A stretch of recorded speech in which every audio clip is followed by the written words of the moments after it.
Welcome to another episode of the Filipino Genealogy channel. So tonight I have my cousin, once again, Gavin Sanson Bagares, as my guest for our discussion on our 23andMe genetic genealogy results.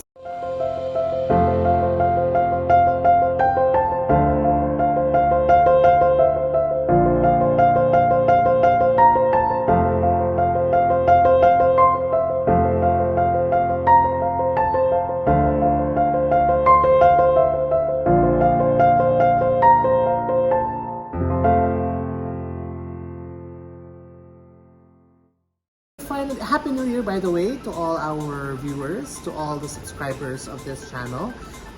We were finally able to get our DNA results back to the United States, and after 2 to 3 weeks. Yes, surprisingly shorter than what they said. Yeah. Yeah. So we finally have our results, and I think the most obvious question now that I would ask my cousin here is, were you surprised by your DNA results?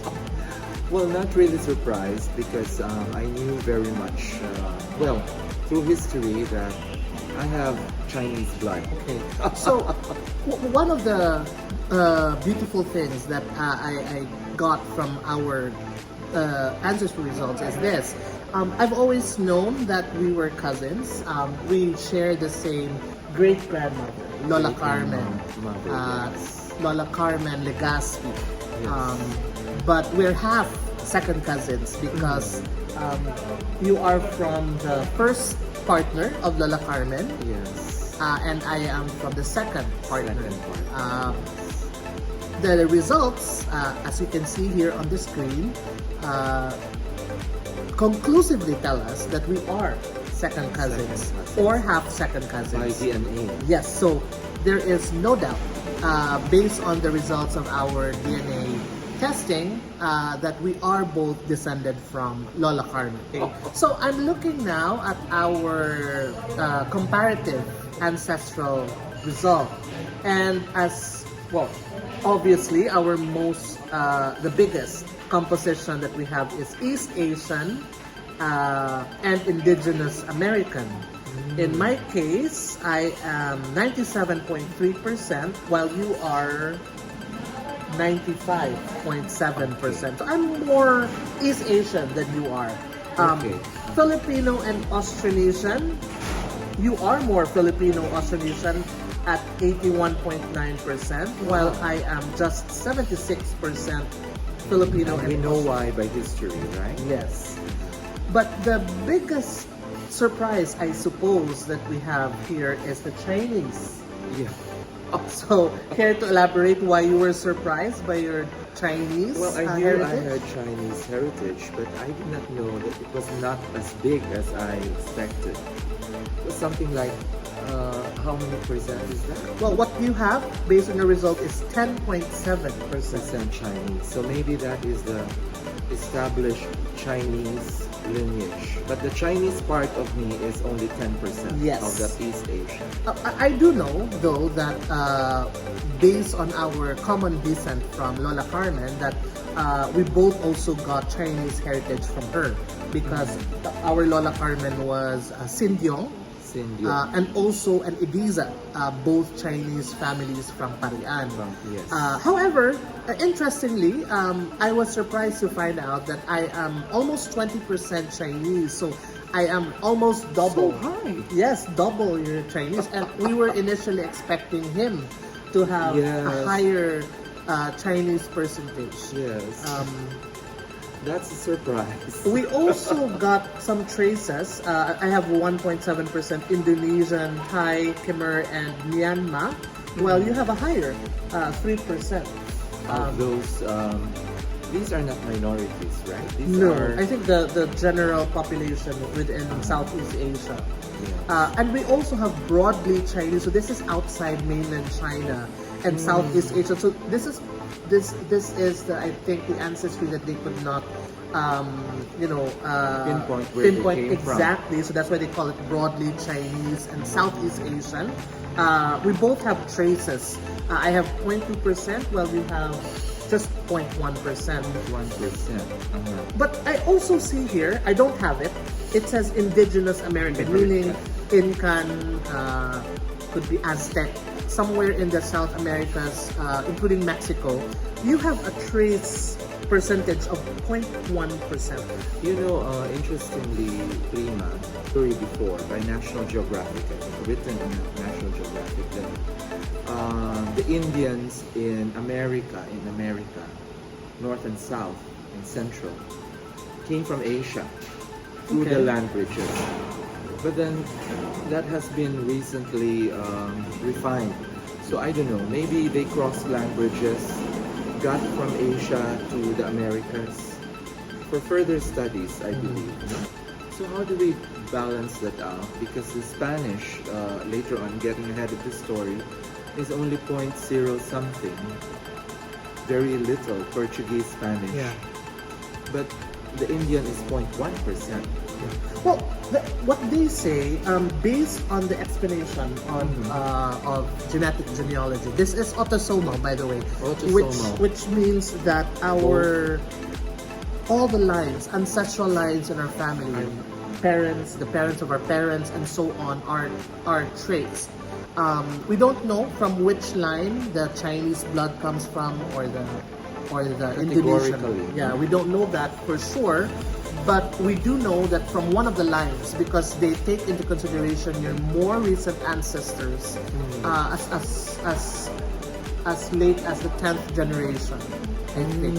So you are zero generation. yes, The ego, and then us. your parents are the first, second, and going and up. go up. Ascend. Yes, that's why sometimes when these results first came out, people became confused.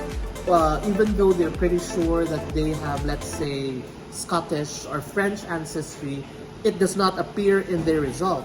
So, because that's how the unpredictability of our genes But it appear. doesn't prove paternity, right? It's only about ancestry. It's about ancestry. General ancestry. Correct. That's sort of just an explanation why sometimes there are trace elements Trace elements. that perhaps did not appear somewhere in your family tree, but it appeared in your generation.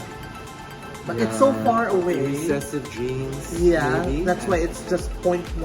Almost negligible, but still detectable. That's why they also included it. 1% of my American Indian blood. Yes, Indigenous American. Indigenous which American. means, again, the Aztecs, the Incas, and all those other. Up to the north with Pocahontas. What tribe was she from? I forgot what tribe she was from, but she was American Indian. American. Yeah. But I would prefer the Inca, Mayan, Aztec. So that's the South American Indian. Yeah, maybe south, center to south. Yeah. Okay, so that's our East Asian, and in your case, including your Indigenous American, Wow. ancestry. I have more respect now for the American Indians in movies. Well, actually, this is also one of the controversies of DNA testing. On one end, they say that people have become more tolerant of other cultures, especially when they realize that they share Blood. genetic, relationship with other people that they normally did not know. However, there are also reports that some groups, like the racist all-white groups in the United White States, supremacists. the white supremacist groups, have also used DNA testing as proof of genetic superiority. I wonder how Hitler would have used that. I'm pretty Genetics, sure he no? would have been. He had it in his time. He would have been also a worshipper at the altar of DNA, obviously. My Because goodness. it would prove, but it would have been also detrimental to him, because it might have proven his Jewish ancestry, Yes. because there were rumors that he had Jewish ancestry as well. So it's very dangerous tool. The Results. ancestry Let's traits. go now to our European trace results. DNA testing has actually disproved a lot of people who say that Filipinos are, or very few Filipinos have Spanish ancestry. Because it has always been generally believed that the Spaniards, based on our history as well, that the Spaniards rarely interacted with us. Yeah. And even you have had that. I think if we review our previous video, you said that you were expecting 99% Chinese heritage. Yeah, 0.9, yeah, completely Chinese. Yeah, I didn't but expect that this I have. totally disproves that. It even gives you 1.4% European, which is 0.1% higher than mine. European, and you have something more traceable than I have. Yeah. Because you are Cabrera and Lucero, Yeah, established historically, established This is a Spanish. Spanish, yes. This is a Spanish. But apparently you have 0.1% more European blood than I do. Where did that come So from? based on our results, as you can see here on the screen, we both, you have Southern European, and we will discuss the Southern breakdown European. later, while I have both Southern and Eastern European. So let's go to Southern European. Italian, you have 0.9%, which is almost 1%. Italian blood. Yeah, which is quite a huge percentage when you come to think of it, because going back to your Italian Yes. roots, it's interesting and it's a possibility. Yeah, through Venice. Yeah. Who knows, maybe if you explore this further, you can trace yourself back to Marco Polo. One of the tools that you can also see, as you can see here in the screen, is what we call the timeline of your ancestry. The And timeline. it detects, but here's a caveat, it detects the closest that they can find your, let's say, Italian blood, the closest ancestor with that particular Italian ancestry. So they will tell you it's from the 8th to 10th, so they give you a range. A range, yes. Yeah, it's not very definite, but at least the range is close to reality. For example, 2nd to 4th generation. So it would mean your parents. Yes. But anyway, it tells you, if it tells you that your Chinese ancestry is from the 2nd to 4th generation, that's the closest that the Chinese blood appears in your DNA. It does not mean it is all your Chinese ancestry. It just means that they can detect the closest Chinese blood in your DNA in the 2nd to 4th generation. Yes, that's it. Yeah. That's why I was so surprised, because I've always thought that we've been Chinese For a since long time. 16th century. Yeah, based on our Sindiong. Sindiong. But it could be, if you go deeper into your chromosomes, you can find that somewhere up there, but the closest. So that means you have a grandparent or a great-grandparent who was Still quite Chinese. very much Very Chinese. Chinese. Now let's go to Spanish and Portuguese. So in this case, in some tests in other companies, they normally break it down. In fact, in one of the tests that one of my uncles did on my mother's side, it was broken down into Spanish as well as Basque. Wow. So my Spanish ancestry was not just Spanish, but specifically Also Basque. But here, for 23andMe, they've lumped together Spanish and Portuguese, where I have 1% of, while you have 0.1%. So little. However, you do have something that they could not perhaps identify specifically where in Southern Europe, but you have broadly Southern European ancestry of 0.4%. So they do not Broadly probably, Southern European. yeah, so still somewhere near Spain, Portugal, Italy, but not conclusive where. That's why they say. An interesting result on my part is that I have Eastern European blood of 0.3%. Very, And very you have small. none, right? And you have none. Yeah. So Eastern European.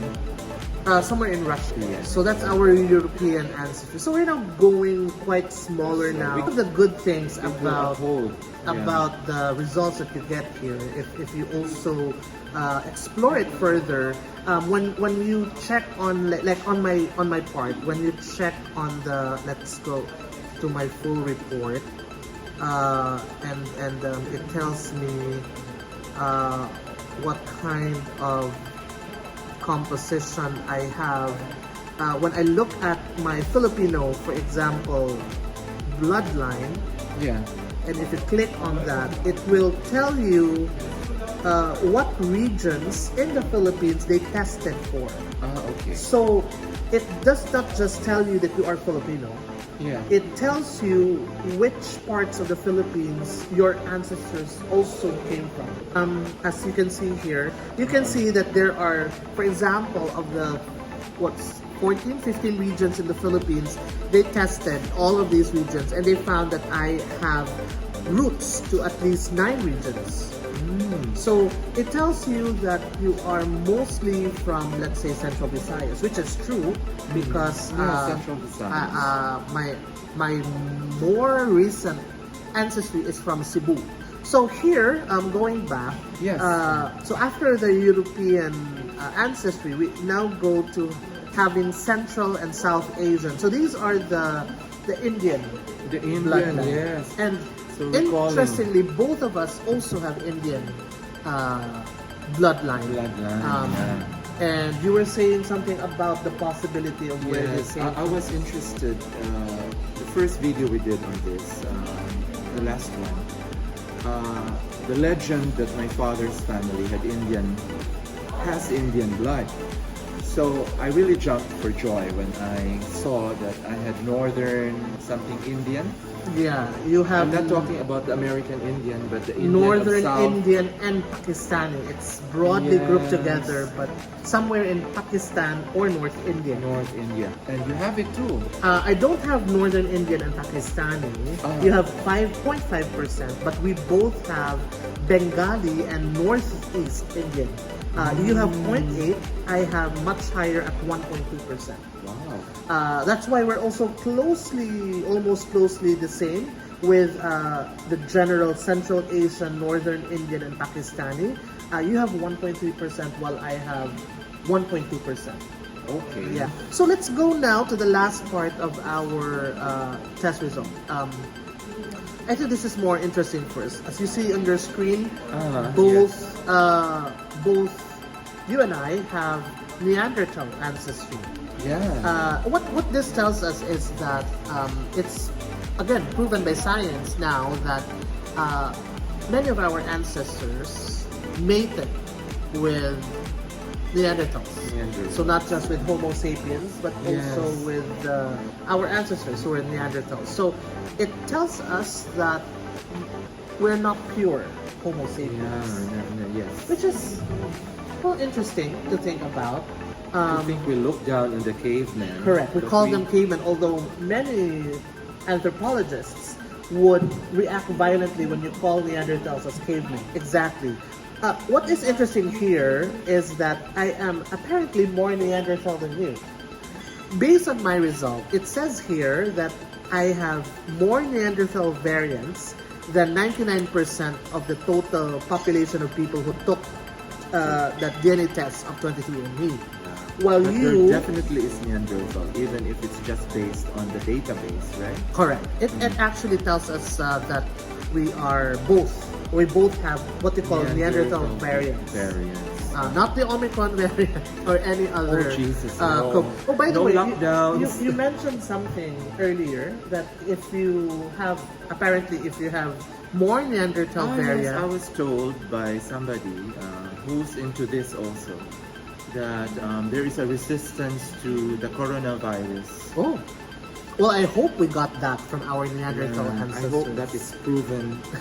So, Well, but we take no chances. Yes, but we can also explore that further. Fully I might- vaccinated. Yes, we're both fully vaccinated. We are both. We're in a bubble. So it's okay. We're safe. For us to take off our mask now, but we're still very much cautious. We both Thank you, have Mike Lopez. Mike Lopez. By the way, it was our very good friend Mike Lopez who gave us both kits for Yes. this 23andMe genealogy. He's the one who test. really worships at the altar of Yes. ancestry. So thank you for this. Mike Acevedo Lopez. Our very good friend Mike Acevedo Lopez. And finally, we also have what we call the haplogroups. Yes. This is one of the beauties of 23andMe. Other companies do not show this, or you have to pay extra to get your that. maternal and paternal haplogroup. Briefly, the haplogroup is the the identification of the genetic lineage. So if you say maternal haplogroup, that means it is the bloodline of the mother of your mother of the mother of the mother. So it's through the It's a long female chain. line. It's like a blockchain, right? Correct. So mother of the mother of the mother. So it's just one line of mothers. So anyway, so for our maternal haplogroup, I am very thankful that you have also taken this test, because your maternal haplogroup also happens to be the maternal haplogroup of my paternal grandfather. Okay, Because we there you share descent from Lola Carmen. Right. And So your it's maternal reflected? haplogroup is, no, we don't have the same, because this is from my mother. Okay. And my the E1, So on your A1, paternal. A1 Uh-huh. is through your mom, My mom. through your grandmother, who was the daughter of Lola Carmen. Lola Carmen. So which means I can also put this in my own haplogroup family tree, that Yes. I am from E1, A1, A1. My maternal haplogroup is M7C3C. What that tells us is, at some point in the evolution of this line of women, they came to a certain place, and that was where that mutation happened. So we can explore it further. It tells you at least the deep, they call it the deeper ancestry. It's thousands of years. Thousands of years. Well, Thousands of years. well, Not just generations. the results of Epoch. our, I think it's epochal. correct, right? Because it traces back to the first in the line. Just as our paternal haplogroup traces to what they call the genetic Adam. So I guess that's it. Those are the So very interesting. And very amazing journey into our ancestral past. I encourage all people who are interested in their genealogy. This is another way for you to dig deeper into your past. Not all family lines have records. We know that. The records in Cebu, for example, were destroyed during World War II. The Parian records. Parian were destroyed, records. so- No matter how old our family, even if that was moved to cathedral Cathedral was also destroyed, bombed. So yes. yeah. So that's why, if at certain point in your research into your family tree, you hit a dead end, a brick wall, because there are no more records available. So the best, or the next best thing to do is at least trace your ancestry. So all those other claims in your family may be proven or disproven, depending on your results. But it also gives you, more things to do, because you might now be interested to trace your, let's say, our Indian ancestry. I haven't found an Indian name in my family tree so far. So, but you have something Dravidian. It sounds like from the Mahabharata. yes. So Or Ramayana. What was that? Ramayana. Yes, one of those Indian epics. Yeah. So that's it. Thank you to 23andMe for this So my result. big advice, please contact the genealogists. Questions on how to get into this website, 23andMe. You can see in the next, before the end of this video, a link to the video that we did on the unboxing and how we took the test for 23andMe, and also to other videos that you may be interested in regarding the other companies that I have done for genetic It's genealogy. something I have to do now that I have the results from 23andMe. Alright. So thank you so much for watching this video. We hope that you enjoyed it and learned something from it. And again, genetic genealogy is a fun way to add to your genealogy research. Thank you for watching, and Happy New Year once again, and please stay safe always and get vaccinated. Goodbye. Bye.